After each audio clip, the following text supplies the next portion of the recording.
Hello बच्चों, आप सब कैसे हैं? अच्छे हैं बच्चों। आज हम लोग अपना नया चैप्टर बायोलॉजी का कंट्रोल एंड कोऑर्डिनेशन शुरू करने जा रहे हैं। इसका फर्स्ट पीरियड आज हमारा होगा। पहले मैं आपको कंट्रोल एंड कोऑर्डिनेशन की मीनिंग समझाता हूं पूरी, तब आपको अपने समझ में आ जाएगी। इसके लिए दो छोटी छोटी इंस्टांस बताऊंगा आपको। जैसे मान लें आप अगर किसी रोड से जा रहे हो और रास्ते में जाते जाते राइट साइड में गार्डन मिला आपको, और गार्डन में अच्छे गुलाब के फूल लग रहे हैं, बढ़िया खुशबू वाले, और गार्डन में बहुत सुंदर दिख रहा है। आपको उन फूलों को देख के आपका मन जरूर विचलित होगा। आपका मन होगा कि काश एक फूल इसमें से मेरे पास होता और मैं उसकी खुशबू ले पाता। तो आप क्या करते? क्या तुरंत डायरेक्ट गार्डन में घुस करके फूल तोड़ लोगे? नहीं। जो चालाक बच्चा होगा, जो होशियार होगा, वो सबसे पहले अपनी निगाह सब तरफ दौड़ाएगा गार्डन में कि कहीं गार्डन में माली तो नहीं है। क्यों? क्योंकि हो सकता है कि उस बच्चे ने पहले भी कभी फूल तोड़ा और माली ने पकड़ लिया हो, पिटाई करी हो, तो बात याद आ रही हो मेमोरी में। तो जब देख लिया गार्डन में कहीं तरफ से नहीं दिख रहा कोई, तब उसकी इच्छा हुई कि अपन अब गार्डन में जाएं, एक फूल को तोड़ें। तब वो अपने पैरों से चल करके गार्डन में जाता है और सबसे अच्छे वाले फूल के पास में खड़ा होकर के फिर से वो देखता है। कहीं ऐसा तो नहीं कि माली आ गया हो इस दौरान, मेरे आने के दौरान। फिर से चारों तरफ निगाह घुमाता है वो, और निगाह घुमाने के बाद देखता माली नहीं है, तो धीरे से अपने हाथ से एक हाथ से फूल तोड़ करके, अब वहां खुशबू नहीं लेगा, वहां खुशबू लेगा टाइम लगेगा, पकड़ जाएगा। क्या करेगा? हाथ को नीचे करके फटाफट तेज कदमों से कहाँ आ जाएगा? वापस रोड पर आ जाएगा। रोड पर भी जब तक गार्डन का एरिया था तब तक हिम्मत नहीं होगी फूल की खुशबू ले ले।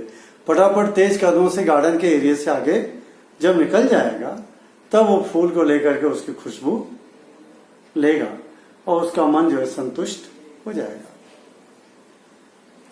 ये नेचुरल ह्यूमन साइकोलॉजी के हिसाब से मैंने एक घटना बताई। इसमें अब कोई बोले कि मैं तो बहुत ईमानदार हूं, मैं तो नहीं तोड़ूंगा फूल को, वो अपनी बात उसकी अलग है।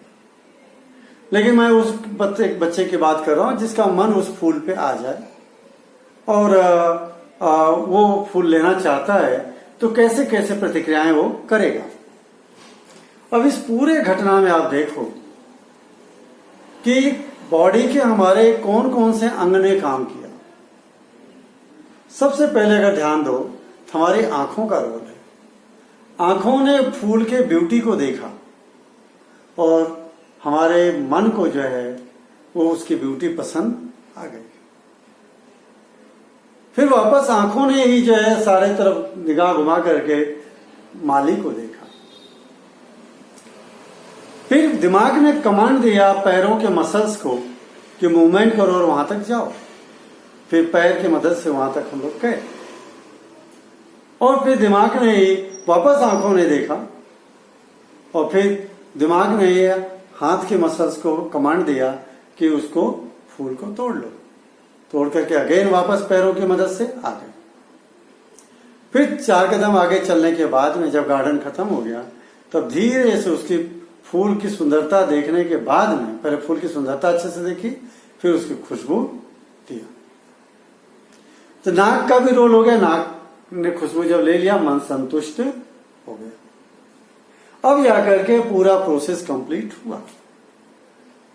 अब इस देखो फूल के तोड़ने में किन किन बॉडी पार्ट्स का कोऑपरेशन था, कौन कौन लोग मिलकर के कोऑपरेट किए।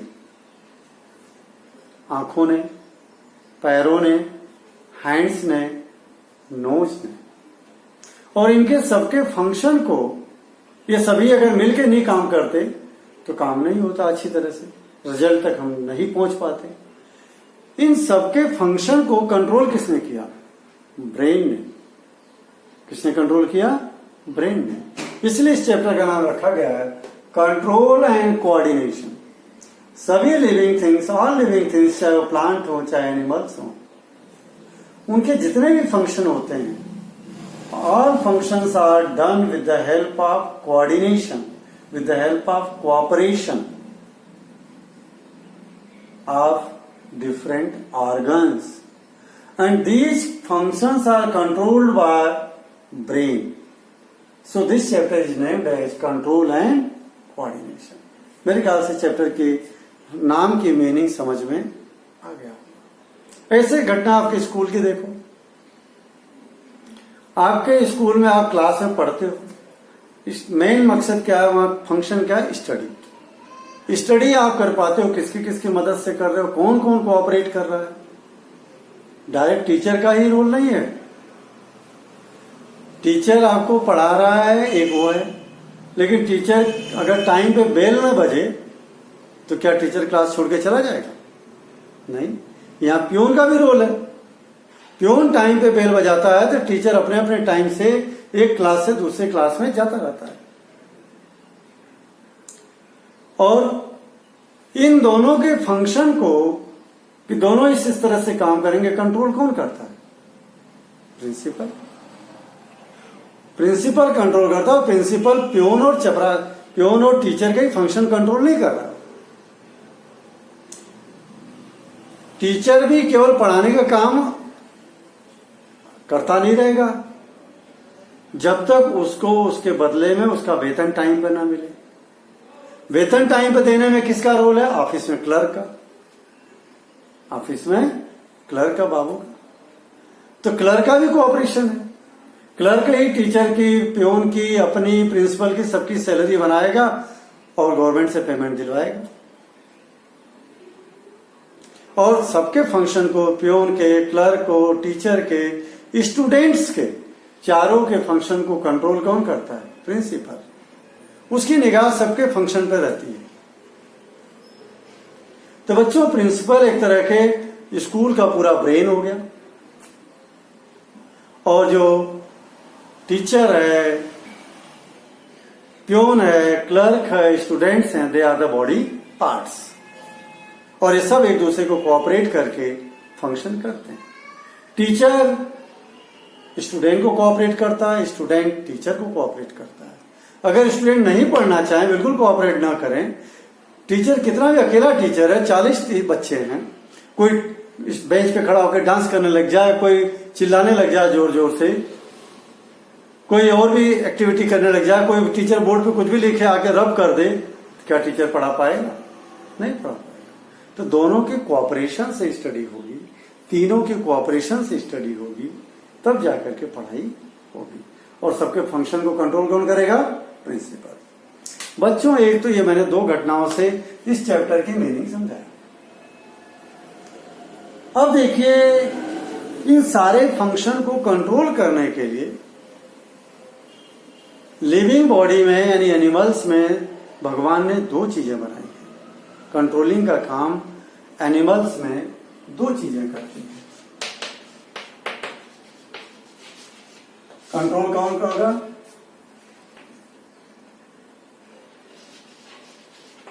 Control is done bye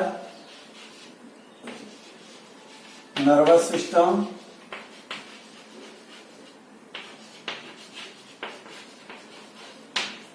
and hormone. Animals में सारा फंक्शन जो कंट्रोल करना है एक्टिविटी को, 2 लोग मिलकर करते हैं, नर्वस सिस्टम और हार्मोन। नर्वस सिस्टम आपका ब्रेन आ गया पूरा, ठीक। दूसरा, प्लांट्स में it is controlled by, control is done only by hormones. केवल हार्मोन्स के द्वारा कंट्रोल किया जाता है प्लांट में। और अब हार्मोन क्या है, थोड़ा सा इसकी बात बता दूं, फिर हार्मोन के बारे में लास्ट टॉपिक जो हमारा होगा उससे बहुत डीप में स्टडी करेंगे। अभी हम लोग प्लांट हार्मोन की बात करेंगे। तो बच्चों, आपने देखा होगा, जैसे मान लो किचन में रात में आप जाओ, लाइट बंद है, अंधेरा है, तो कॉकरोच घूमते हुए नजर आते हैं। और लाइट जैसे जलाओगे कॉकरोच फटाक से तेजी से भाग करके कहां जाएंगे? अंधेरे की तरफ। कहां जाएंगे? अंधेरे की तरफ। ठीक है। अब यहां दो चीजें हो गई, कॉकरोच का तेजी से भागना, कॉकरोच का तेजी से भागना, और किसकी वजह से? लाइट की वजह से। तो यहां लाइट और मूवमेंट दो चीजें होंगी। ये दोनों डिफाइन, ये दोनों चीजें हो गई। जरा यहीं पे एक चीज और बता दूं कि control and coordination is done faster in the animal than plant. Plant की तुलना में एनिमल में कंट्रोल एंड कोऑर्डिनेशन फास्ट होता है।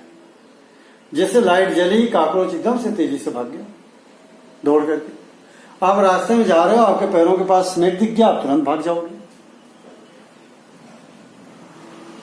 ठीक। लेकिन प्लांट में क्या होता है? प्लांट में धीरे धीरे धीरे धीरे होता है। जिससे मान लो सन है, पौधा एक छोटा सा आपने लगाया, धीरे धीरे धीरे धीरे प्लांट ग्रो होते होते 5-7 साल बाद जाकर के 8 फीट 10 फीट का होगा। सन की तरफ इसका मूवमेंट हो गया उतना, लेकिन टाइम लगा इसमें ग्रोथ में। क्यों? क्योंकि कंट्रोल और कोऑर्डिनेशन का काम प्लांट में किसके द्वारा हो रहा है? हार्मोन्स के द्वारा केवल। जबकि एनिमल्स में किसके द्वारा हो रहा है? Plant hormone and nervous system. ये क्वेश्चन एक बनता है, इसका आंसर लिख सकते हैं, व्हाई कंट्रोल एंड कोऑर्डिनेशन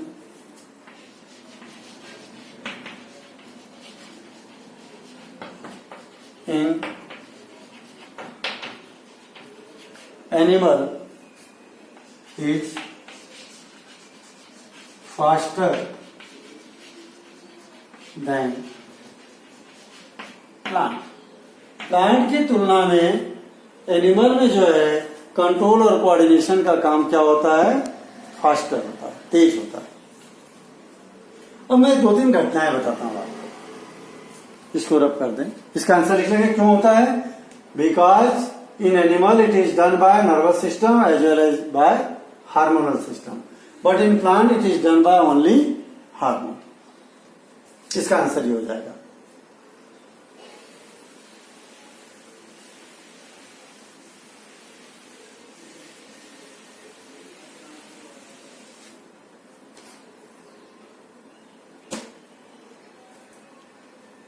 दूसरी बात आ रही है, जैसे आपने फूल को देखा, फूल की तरफ गए, फूल तोड़ा आपने। सांप को देखा, आपने दौड़ गए दूर। कॉकरोच ने लाइट के जलते से ही दूर भाग गया। ठीक। ऐसे ही छुई मुई का एक पौधा होता है, जिसको छू दो तो उसकी पत्तियां फोल्ड हो जाती हैं। और कुछ पौधे ऐसे होते हैं, शाम ढलते से उनकी पत्तियां फोल्ड हो जाती हैं, सूरज निकलते से ही वापस पत्तियां खिल जाती हैं। तो इनमें हर चीज में दो चीजें हैं। जैसे एग्जाम्पल के लिए लाइट, उधर फ्लावर, स्नेक। ठीक। लाइट को देख के कॉकरोच दूर भागा। ठीक। और फ्लावर को देख करके आप उसके तरफ तोड़ने गए, स्नेक को देख करके आप दूर भागे। ये चीजें क्या है? जिनको देख करके कोई भी लिविंग ऑर्गेनिज्म रिस्पांस शो करता है, कोई कोई रिएक्शन देता है, उनको हम कहते हैं स्टिमुलस। ये क्या है? स्टिमुलस। इसका प्लूरल है स्टिमुली। ये क्या है? सिंगुलर, और ये है प्लूरल। ठीक है। लाइट क्या है? स्टिमुलस। फ्लावर क्या है? स्टिमुलस। स्नेक क्या है? स्टिमुलस। क्लियर? और रिस्पॉन्स क्या है? Response reaction shown by an organism reaction shown by an organism towards stimulus, stimulus के तरफ जो रिएक्शन शो करता है ऑर्गेनिज्म, उसी को हम कहते हैं कैचिंग रिस्पॉन्स। यानी यहां पे fast movement,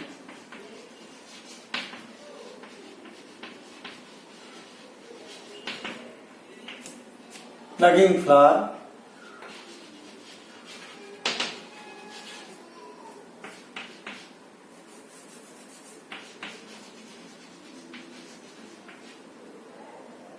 moving away, growth of plant, plant sun की लाइट की वजह से ग्रोथ करता है, सन की लाइट की तरफ ग्रोथ करता है, इसलिए ये भी क्या है, रिस्पांस हो गया।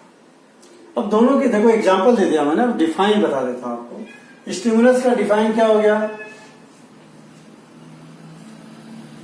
ये सब इन्वायरमेंट, ये जो पहले से इन्वायरमेंट में ऑर्गेनिज्म का नहीं है, ऑर्गेनिज्म के इन्वायरमेंट में बाद में आती है। लाइट, कॉकरोच के पहले अंधेरा था, अचानक उसके इन्वायरमेंट में लाइट आ गई, फिर इन्वायरमेंट चेंज हो गया। आप जब रोड पे जा रहे थे गार्डन नहीं था, आपके सामने अचानक गार्डन आ गया, तो क्या हुआ, एनवायरमेंट आपका बदल गया। पहले स्नेक नहीं था आपके पास, फिर स्नेक आ गया। ऐसे ही जैसे रेनी सीजन आती है, बारिश आ गई, तब आप लोग अपना रेनकोट, छाता सब निकाल लेते हो। तो रेन क्या हो गया, स्टिमुलस, और आपने जो रिस्पांस दिया छाता निकाल करके, रेनकोट निकाल करके, that is the respond, reaction. तो स्टिमुलस क्या हो गया, changes in the environment, changes in the environment are called stimulus. Changes in the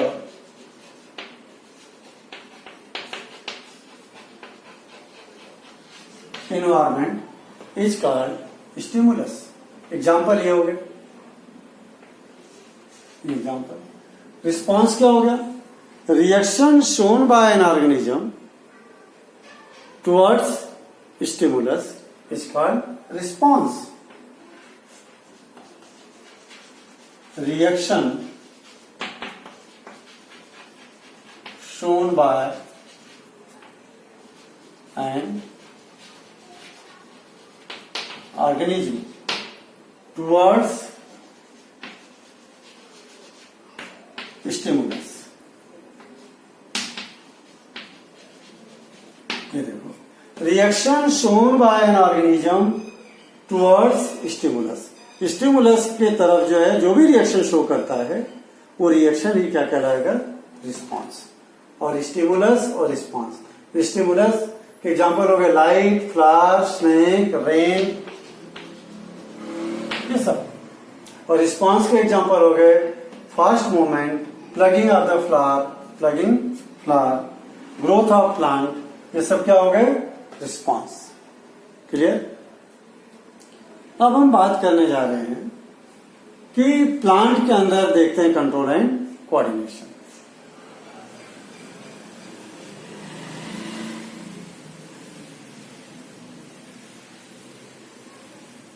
आज का टॉपिक हमारा यही रहेगा, control and coordination in plant.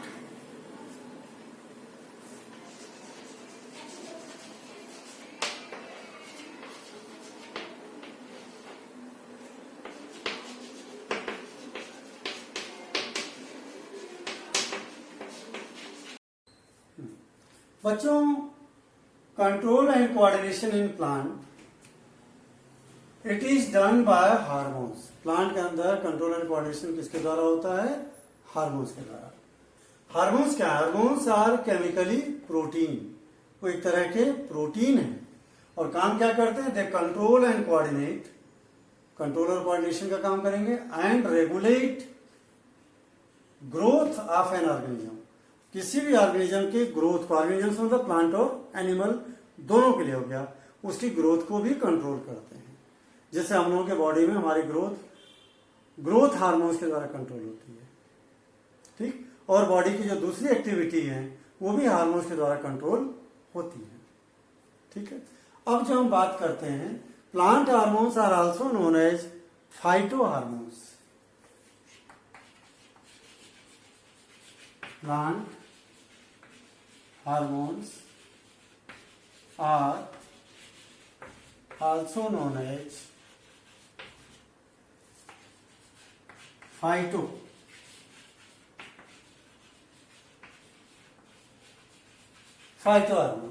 Plant hormone को हम किस और नाम से जानेंगे? फाइटो हार्मोन्स के नाम से। बच्चों हम लोग देखते हैं कि प्लांट के अंदर कौन कौन से हार्मोन हैं और वो क्या क्या काम करते हैं।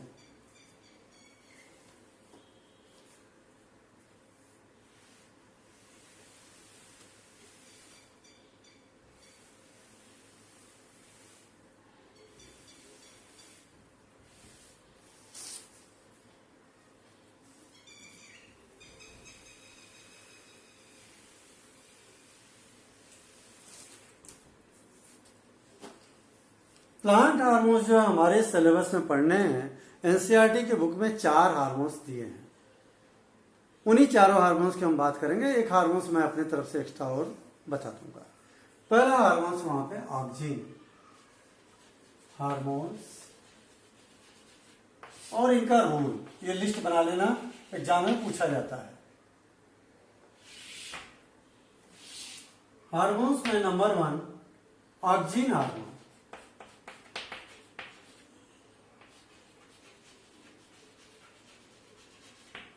ऑक्सीन हार्मोन प्लांट के अंदर जो सेल होती है उसकी लेंथ को बढ़ाने में काम में आता है।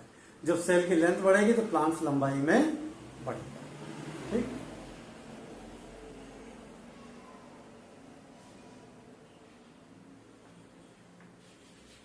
रेगुलेट लेंथ ऑफ सेल, यानी एक तरह से कह सकते हैं सेल प्लांट के ग्रोथ में काम करता है। Number 2 gibberellin. जिब्रेलिन हार्मोन्स क्या करेगा? सेल के इनलार्जमेंट में काम करेगा। सेल चारों तरफ से बड़ी होंगी।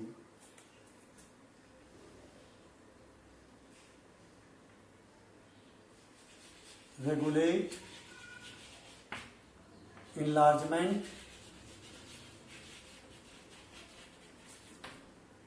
Of cell. और तीसरा एक और ग्रोथ हार्मोन है cytokinin.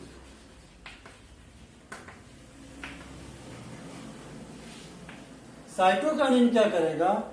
Helps in cell division.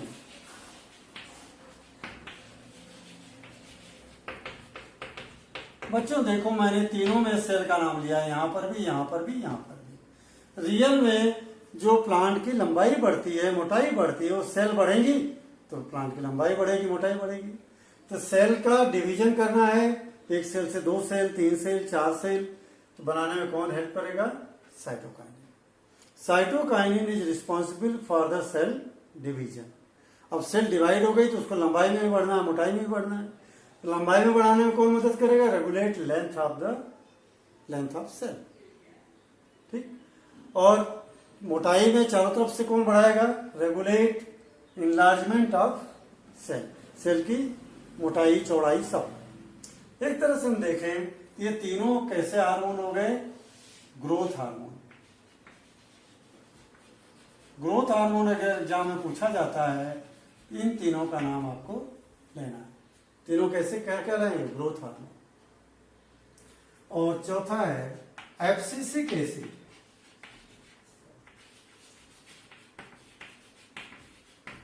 Abscisic acid क्या करेगा?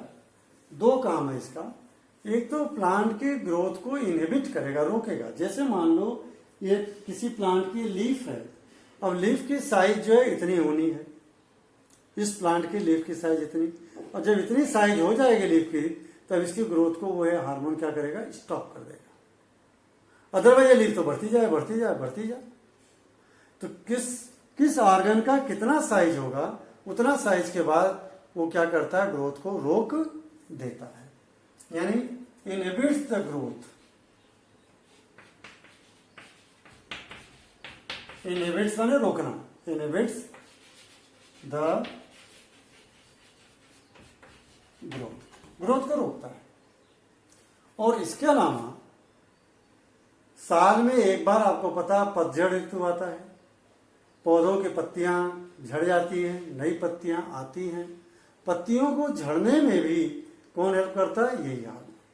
ये हार्मोन्स जो है झाइलम के रास्ते में जमा हो जाएगा और पानी की सप्लाई को बंद कर देगा और जिससे पत्ती सूख करके गिर जाती है।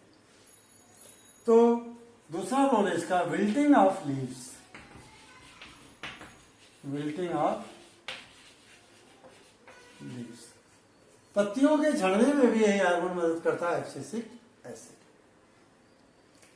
और पांचवा लास्ट जो आपको एनसीईआरटी की बुक में यही 4 दिए हैं और आपको इतना ही याद करना है। किसी किसी रिफ्रेशर में इनके कुछ कुछ फंक्शन अलग भी दिए हैं, लेकिन आपको उसकी जरूरत नहीं है। और पांचवी बात आ रही है abscisic acid, sorry ethylene. Ethylene hormones gaseous hormone है। कैसा हार्मोन है? गैस हार्मोन, गैस के फॉर्म में होता है प्लांट के अंदर। It helps in ripening of fruits. Ripening का मतलब फल का पकना, फल का पकना। राइपनिंग ऑफ, फलों के पकने में मदद कौन करेगा? इथाइलिन। फलों को पकने में मदद कौन सा हार्मोन करेगा? फलों के पकने में मदद कौन सा हार्मोन करेगा? इथाइलिन।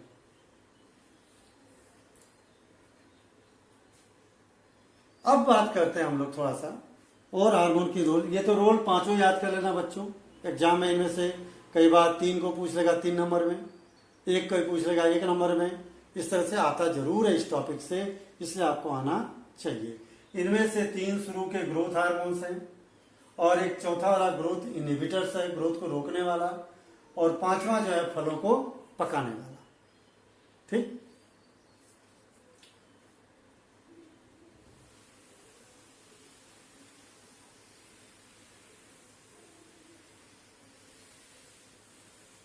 अब यहां पे थोड़ी सी एक बात करता हूं मैं, एक क्वेश्चन करने पहले।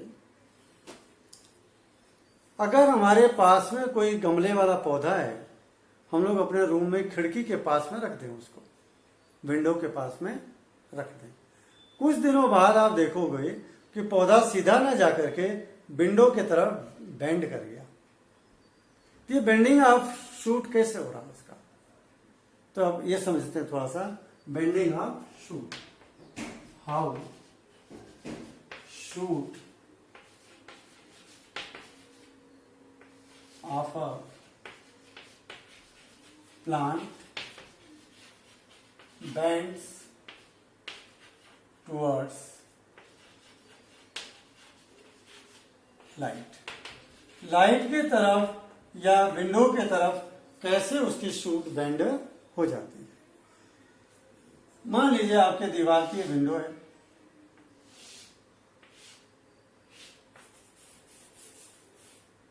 ये ग्रिल है और यहां सन है। सन से लाइट आपके कमरे में आ रही है, ये लाइट आ रही है और यहीं आपने कमरे में प्लांट रखा है। ये मान लीजिए ये गमला हो गया आपका, ये पोटेड प्लांट का स्टेम हो गया। अब ये स्टेम जो पहले सीधा था, लेकिन अब क्या होगा, ये it will bends towards the sun.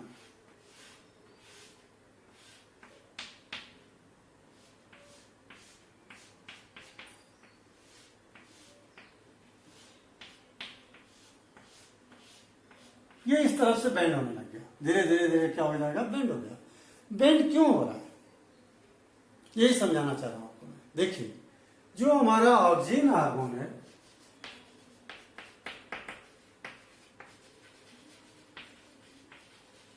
Actual में ऑक्सीजन हार्मोन इस शूट के ऊपर होता है, टिप्स पे।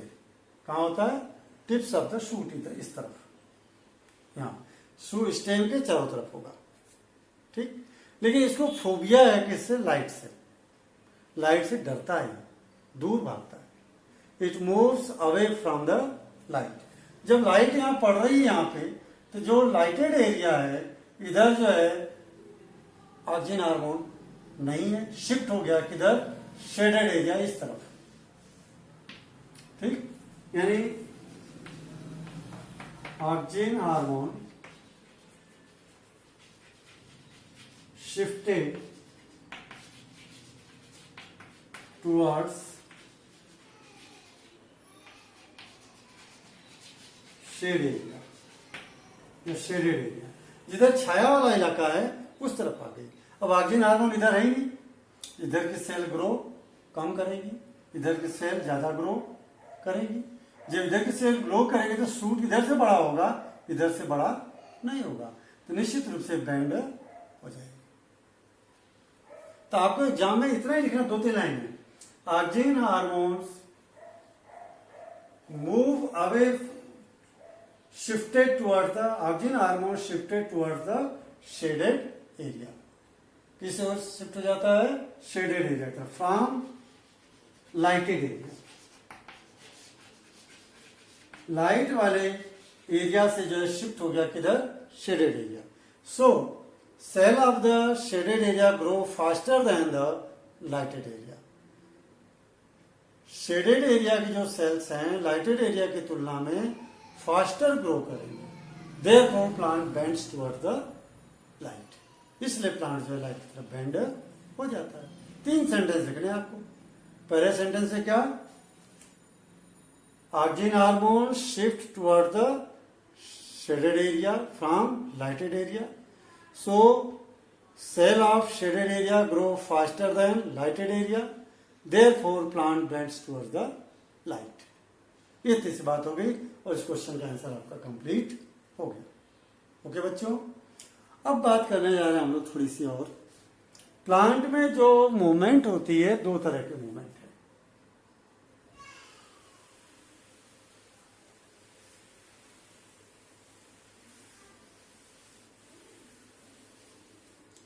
एक तो ग्रोथ की वजह से मूवमेंट, किसकी वजह से, ग्रोथ की वजह से। आपने छोटा पौधा इतना बड़ा पौधा लगाया और 1 फीट का पौधा आज है, अगले साल देखोगे 2 फीट का हो जाएगा, उसके अगले साल देखोगे 3 फीट का हो गया, उसके अगले साल देखोगे 4 फीट का हो गया। तो धीरे धीरे धीरे धीरे वो मूव कर रहा है किस तरफ, सन की तरफ, यानी वो अपनी लंबाई बढ़ा करके मूवमेंट कर रहा है। इसको हम बोलते हैं ग्रोथ मूवमेंट। दूसरा देखें, छुई मुई का जो पौधा है तुरंत टच करते से उसकी पत्तियां फोल्ड हो गई। सुबह फूल की कली होती है, सन की लाइट पड़ते से वो खिल जाती है। यहाँ प्लांट की ग्रोथ नहीं हो रही है, रियली मूव कर रहा है, पत्तियां रियली मूव कर रही है। सन का फ्लावर है, सुबह में पूरब दिशा में रहेगा, धीरे धीरे धीरे धीरे जैसे सन जिधर जाएगा उधर मूवमेंट होते होते होते होते शाम तक वो पश्चिम दिशा में पहुंच जाएगा। ये मूवमेंट हो रहा है, this is the real movement. Plant में 2 तरह के मूवमेंट हो गए, real movement and growth movement. Growth movement is known as tropic movement और ट्रॉपिज्म। ट्रॉपिज्म और ट्रॉपिक मूवमेंट। ये क्या है, ग्रोथ मूवमेंट ऑफ प्लांट।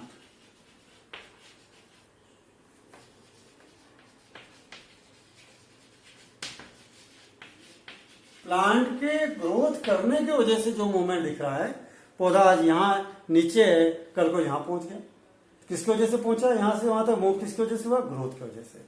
इसलिए इसको हम बोलते हैं growth movement. Growth movement of plant is called tropism और tropic movement. Example, growth of shoot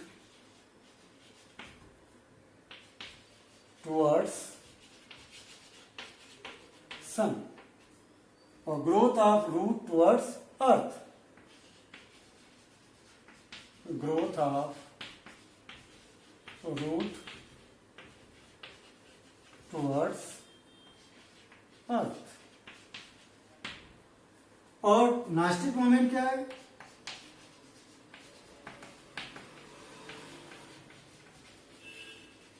real movement of plant,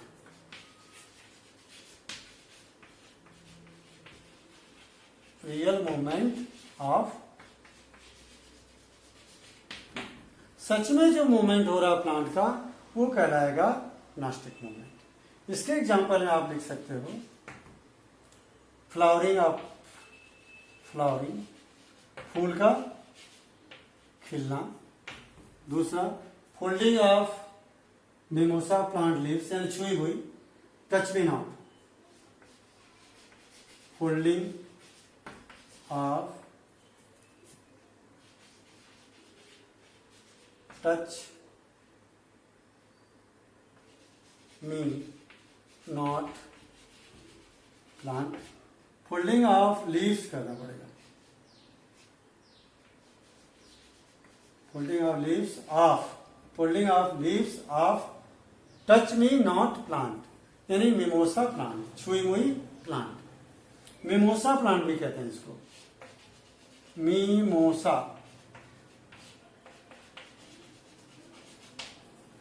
ठीक है। इसको लाजवंती भी कहते हैं। ये मैं पढ़ाऊंगा आपको कि किस तरह से फोल्डिंग हो रही है। अब ये दोनों मूवमेंट का डिफरेंस पता चल गया। अब हम इसको डिटेल में थोड़ा लेते हैं।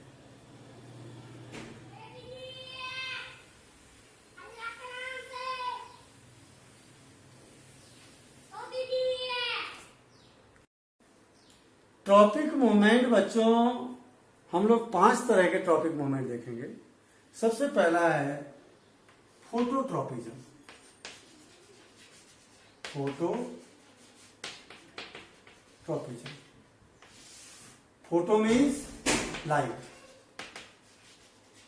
Photo means light, tropism means movement, growth movement, growth movement of plants in response to light is called phototropism. Growth movement of plant in response to light. Example देखो, पौधे का जो स्टेम है, प्लांट का जो स्टेम है वो सन के तरफ जाता है और रूट जो है वो किधर जाती है, अर्थ की तरफ। तो ये तो उसका मूवमेंट पॉजिटिव फोटोट्रॉपिज्म है, और रूट का जो है लाइट के उल्टी जाती है, इसलिए नेगेटिव फोटोट्रॉपिज्म। ये हो गया growth movement of plant in response to light. Example, growth of shoot, growth of shoot towards light, light की तरफ जो है शूट का ग्रोथ। इससे फायदा क्या शूट को, provide water, provide sunlight for photosynthesis. कोई भी लाइट हो, लाइट फॉर फोटोसिंथेसिस। फोटोसिंथेसिस के लिए जो है ये सनलाइट को प्रोवाइड करता है, कौन, फोटोट्रॉपिज्म। और शूट का जो ग्रोथ है that is the positive phototropism, root का जो ग्रोथ है negative phototropism. growth of shoot, growth of shoot, positive phototropism, और growth of root, growth of root, negative geotropism और negative phototropism, नेगेटिव फोटोट्रॉपिज्म। क्योंकि shoot का growth जो है सन के लाइट के अपोजिट है, इसलिए कैसा वो नेगेटिव फोटोट्रॉपिज्म। क्लियर। और फोटोट्रॉपिज्म से प्लांट को फायदा क्या है, it get the sunlight for photosynthesis. Phototropism के बाद में बच्चों हम देखते हैं next geotropism.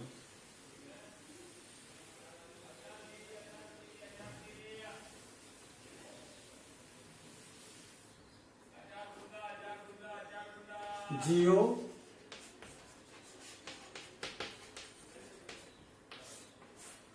Means earth. Growth of plant in response to earth gravity, या growth of plant in response to earth. Growth of plant in response to earth gravity. Example क्या हो जाएगा? ग्रोथ ऑफ रूट,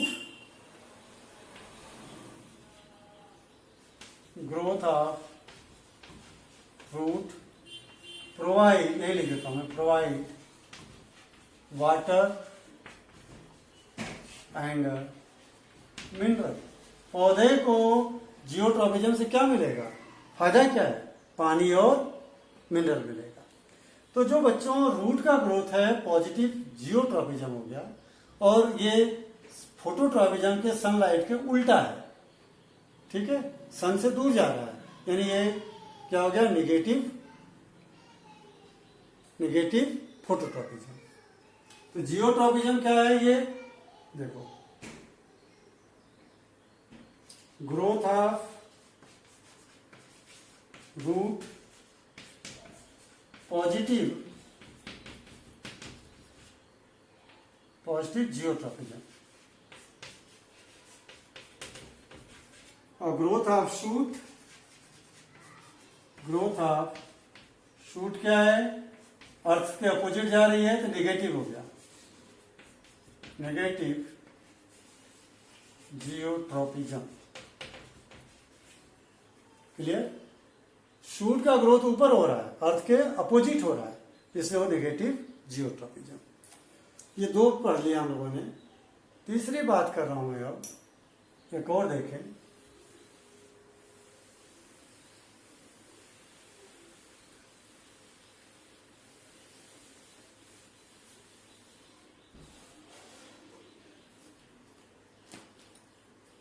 थर्ड है chemotropism.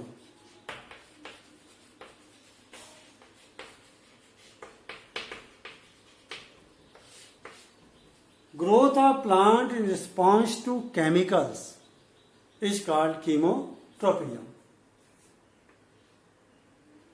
यहां बना देता हूं, पूरा लिख देता हूं। Growth of plant in response to chemical. Example, growth of pollen tube. बच्चों इसको समझने के लिए जरा सा आप देखो, ये करीब पिछले क्लासेस में आपने 8th में देखा होगा। प्लांट का स्ट्रक्चर आपको पता होगा, किस तरह से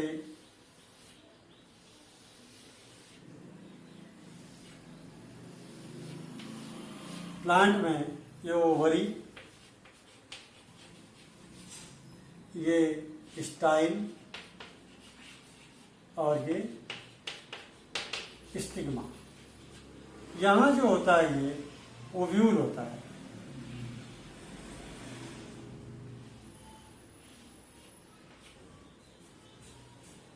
ये जो है ओव्यूल है। यहां पर होता है एग। ये क्या है? एग। ठीक, जैसे ही पॉलन ग्रेन यहां आते हैं, पॉलन ग्रेन बहुत छोटा होता है। पॉलन ग्रेन में पॉलन न्यूक्लियस है। पॉलन न्यूक्लियस पॉलन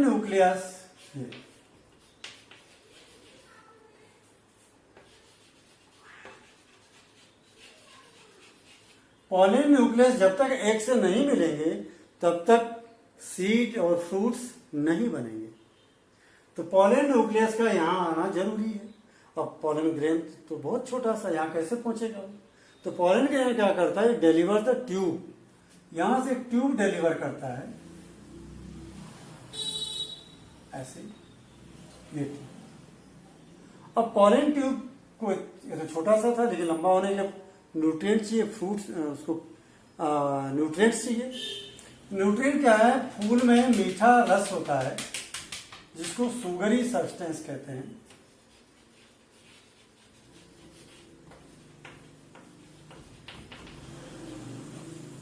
अब इसी सुगरी सब्सटेंस के रिस्पांस में ये आगे ट्यूब बढ़ती जाती है। सुगरी सब्सटेंस एक केमिकल हो गया, ये ट्यूब बढ़ती आएगी और यहां से जो न्यूक्लियस है नीचे की तरफ आता जाएगा और यहां अंदर तक घुस जाएगा और इसके न्यूक्लियस यहां, अब ये ट्यूब फट जाएगी यहां से और न्यूक्लियस इससे फ्यूज हो जाएगा। तो पॉलन ट्यूब की जो ग्रोथ है ये है पॉलन ट्यूब।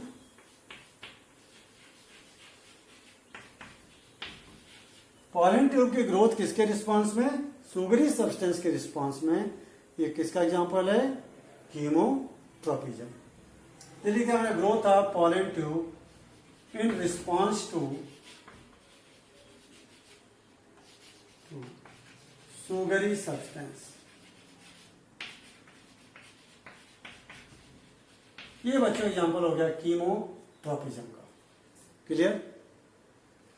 अब आइए चौथा देखें।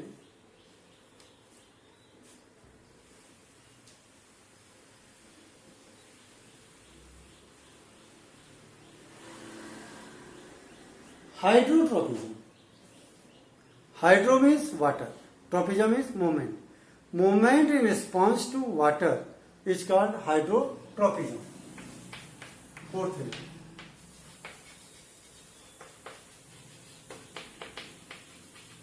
हाइड्रो का मतलब वाटर। ग्रोथ मूवमेंट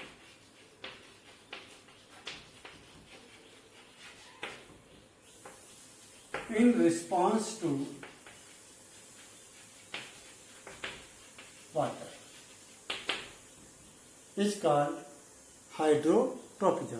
बच्चों यही वाला एग्जांपल एक बार बिफोर लास्ट ईयर बोर्ड का पेपर देखना आप, सीबीएसई का 5 मार्क्स में पूछ लिया था।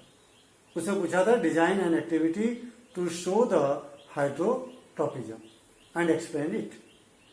5 मार्क्स में कुछ भी नहीं था, केवल 3 लाइन में बच्चों ने आंसर लिखा, डायग्राम बना दिया, पूरे 5 नंबर मिल गए। तो इसके लिए करना क्या है, मान लीजिए ये ग्राउंड है, ग्राउंड में इस तरफ जो है पानी का सोर्स है, यहां पे पानी का ये वाटर, और इधर जो एक प्लांट है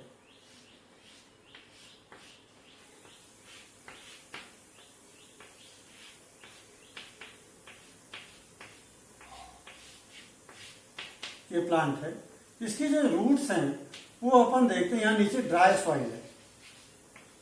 जब नीचे की मिट्टी ड्राई होगी तो जो रूट है इसकी देखने में ये आता है, ये इस तरफ सारी की सारी बेंड हो गई। ये किधर जा रही है, पानी के सोर्स की तरफ। तो movement of root in response to water, source of water. पानी इनको चाहिए, तो ये देखिए अर्थ की ग्रेविटी की तरफ नहीं जा रही है, यानी जियोट्रोपिज्म से ज्यादा स्ट्रांग है कौन, hydrotropism. Hydrotropism is more powerful than geotropism. Earth तो नीचे खींचती है रूट को, लेकिन अर्थ की तरफ न जाकर के रूट किधर जा रही है, पानी की तरफ। ठीक, यानी hydrotropism is stronger than geotropism. Hydrotropism is stronger than geotropism. Geotropism की तुलना से हाइड्रोट्रोपिज्म ज्यादा स्ट्रांग है। ये रूट है। क्लियर। ये आपको डिजाइन कर देना था, 2 लाइन में अपना आंसर लिख देना था, 5 मार्क्स का था ये। अब लास्ट बच गया बच्चों इसका थिग्मोट्रोपिज्म।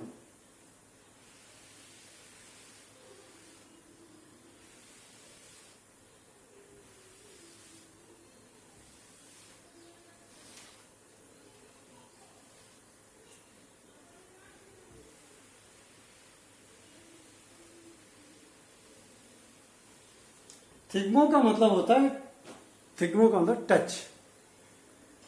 बच्चों, कुछ पौधे ऐसे होते हैं जिनके स्टेम जो है स्ट्रांग नहीं होते हैं, बहुत लूज होते हैं, they can not stand erect, और लेकिन उनको तो जाना चाहिए सनलाइट की तरफ।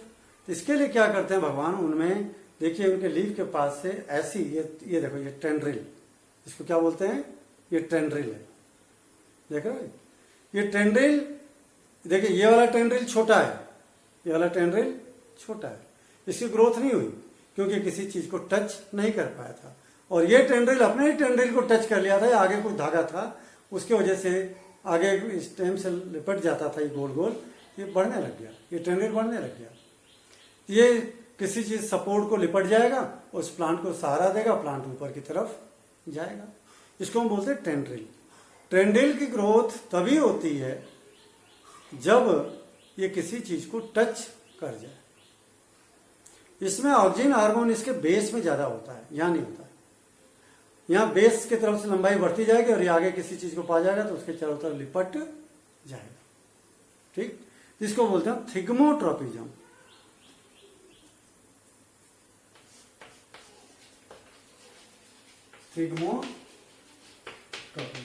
थिग्मोट्रोपिज्म का एग्जांपल बहुत है। अभी बारिश के दिन में कहीं भी जंगल में देखेंगे तो धागे जैसा स्ट्रक्चर किसी दंगाल को, चीज को लपेटे रहेगा, वो सब example thigmotropism.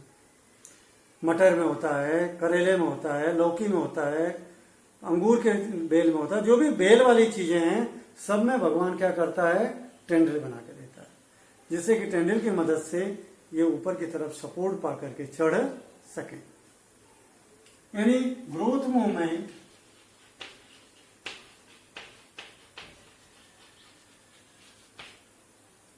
Of plant in response to touch. बच्चों, यहां मैं बहुत क्लियर कर दूं, बच्चे अक्सर कंफ्यूज होते हैं, टच की बात आती है तो वो नास्टिक मूवमेंट की बात करने लगते हैं, छुई मुई के पौधे का एग्जांपल यहां देते हैं, वो गलत है। यहाँ इसमें मैंने लिखा ग्रोथ मूवमेंट, छुई मुई के पौधे का फोल्डिंग होना ग्रोथ मूवमेंट, वो भी टच होने से ही होता है, टच होते हैं तो रिस्पॉन्स शो करती है, लेकिन वो ग्रोथ मूवमेंट नहीं है, that is the nastic movement. इसमें क्या लिखेंगे कि ग्रोथ ऑफ टेंड्रिल,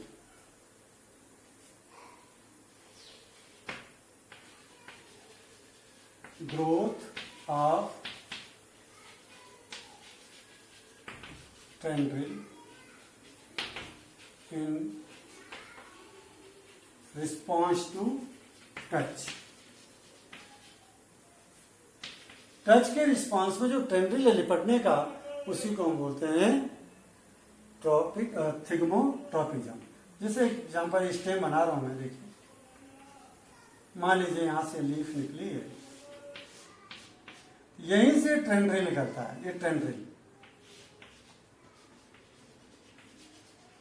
टेंड्रिल अगर यहां पर मान लीजिए कोई स्टिक है, लकड़ी है, इसको जैसे टच कर गई तो इसके चारों तरफ क्या होगी, ये लिपट जाएगी, ऐसे इस तरह से गोल गोल इसके चारों तरफ लिपट जाएगी। इसकी ग्रोथ को हम क्या कहेंगे, थिग्मोट्रोपिज्म। इसमें ऑक्सीजन हार्मोन कहां होता है, मेनली बेस में, oxygen hormone presenting base, so base grow faster than tip of tendril। Tendril की टिप की तुलना में, टेंड्रिल के टिप की तुलना में उसका बेस ज्यादा ग्रो करता है, इसलिए जो है ये बेस से निकला है यहां से, तो ये जो है चारों तरफ लिपट जाता है। क्लियर बच्चों? अब लास्ट टॉपिक रह गया इसका, folding of leaves of mimosa plant. थोड़ा सा समझा दूं मैं उसको, फिर अपन दोनों का डिफरेंस लिख लेंगे, तो growth control and coordination in plant complete हो जाएगा।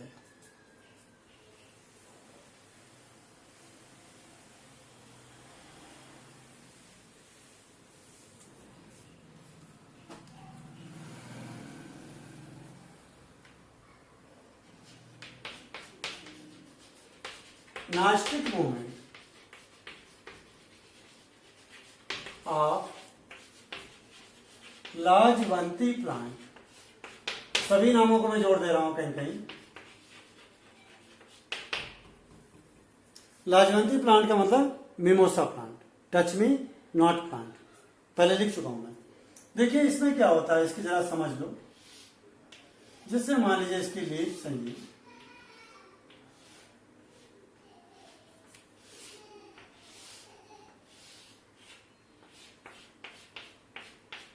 बच्चों इसके जो है जो पेडिसिल है, ये पेडिसिल, पेडिसिल की जो लीव्स होती हैं और उस पे मोटी होती हैं, उनमें जो सेल होती हैं they are known as pulvini cell. और इसका जो इधर पीछे जो होता है पेरेन्काइमा सेल, यहाँ टिश्यू होते हैं जो लीव्स को नीचे से सपोर्ट देते हैं। पेरेन्काइमा टिश्यू 9th में पढ़कर आए हो आप।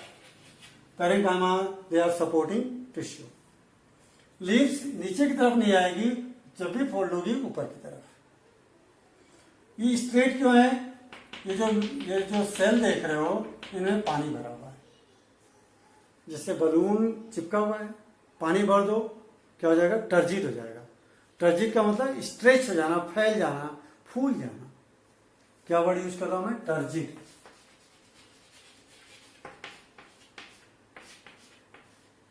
स्वेल अप, फूल जाना। जैसे ही पानी इसमें भरता है सेल्स में, पुलिनी सेल में, ये फूल जाती हैं और ये लीव्स सीधी रहती है।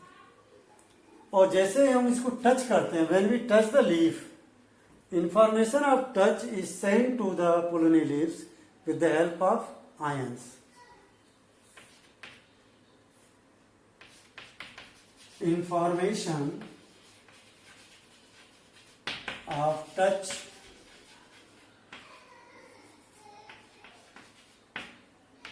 is sent to Pulmonary cell with the help of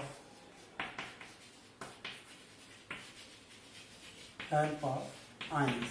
ions क्या करेंगे? फास्ट मूवमेंट करके आएंगे। आयंस क्या करेंगे? फास्ट मूवमेंट करके आएंगे। तुरंत इंफॉर्मेशन किसको मिल जाएगी? पुलिनी सेल्स को। तो पुलिनी सेल क्या करेंगे? They will drain out their water, अपने पानी को बाहर कर देंगे। Then they drain out their water, अपने पानी को बाहर निकाल देंगे। जिससे क्या हो जाएंगे? वो श्रिंक हो जाएंगी, सिकुड़ जाएंगी। सिकुड़ जाएंगे तो लीव्स क्या हो जाएंगी? इस जगह पे जो है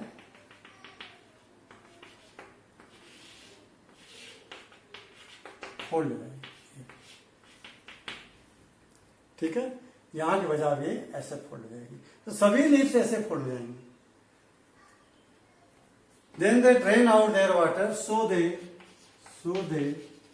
shrink and leaves get folded. Leaves जो है फोल्ड हो जाती है। बस आपको इतना ही लिखना है। जब कोई टच करेगा तो टच की इंफॉर्मेशन किसके थ्रू जाएगा? आयंस के थ्रू। किसको जाएगा? पुलिनी सेल्स को। पुलिनी सेल्स क्या करेंगे? अपना पानी लॉस कर देंगे। लॉस कर देने से वो सिकुड़ जाएंगे। सिकुड़ जाएंगे तो लीव्स क्या होगी? फोल्ड हो जाएगी। बच्चों सेम इसी प्रोसेस से जो है सुबह सुबह कली भी खिलती है। और अच्छा इसमें देखो, ध्यान दो, 15 से 20 मिनट बाद वापस इसमें पानी भर जाएगा और ये टर्जिट हो जाएंगी। टर्जिट हो जाएंगे तो लीव्स क्या हो जाएगी? स्ट्रेट हो जाएगी। After 15 to 20 minutes again water filled in the Pulmonary cells, so they become turgid and leaves get straight, सीधी हो जाएगी। ठीक बच्चों, ये जो नास्टिक मूवमेंट है खास करके पत्तियों में, पेटल्स में, जो चौड़े पार्ट हैं लीव्स के, उनमें होता है। और ये फास्ट है, ग्रोथ मोमेंट स्लो है। इसमें मैसेज इंफॉर्मेशन के थ्रू जाता है, आयंस के थ्रू, वहां मैसेज हार्मोन्स के थ्रू। ठीक है, ये 2-3 पॉइंट डिफरेंस के लिख लेना, एग्जाम में आता है। Difference between tropic movement and nastic movement, बहुत ही इंपॉर्टेंट डिफरेंस है बच्चों, एग्जाम में कई बार पूछा गया है।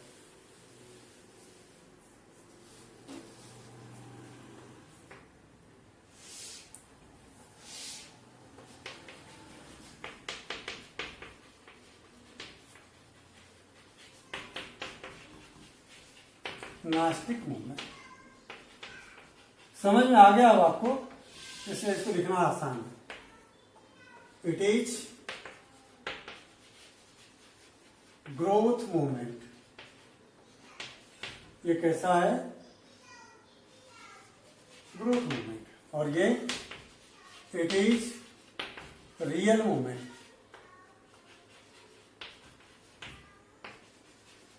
ये ग्रोथ मूवमेंट नहीं है, रियल मूवमेंट है। It is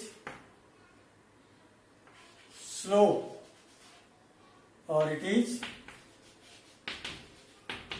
fast.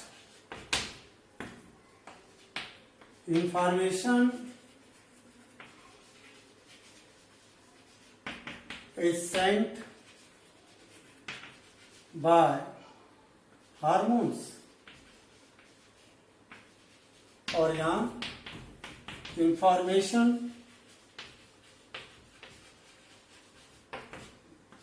is sent by ions, और ये कहां दिखता है? occurs in all parts of plant।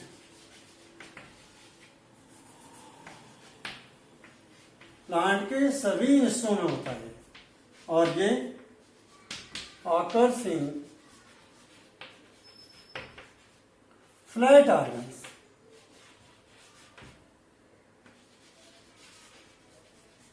like leaves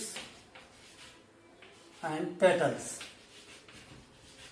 फूल जो खिलते हैं, कली खिलती है, उनके जो पेटल्स खिलते हैं उनमें होगा या पत्तियों में होगा, फ्लैट ऑर्गन्स में। और ये सभी हिस्सों में होता है, क्योंकि सभी हिस्सों का ग्रोथ होना है।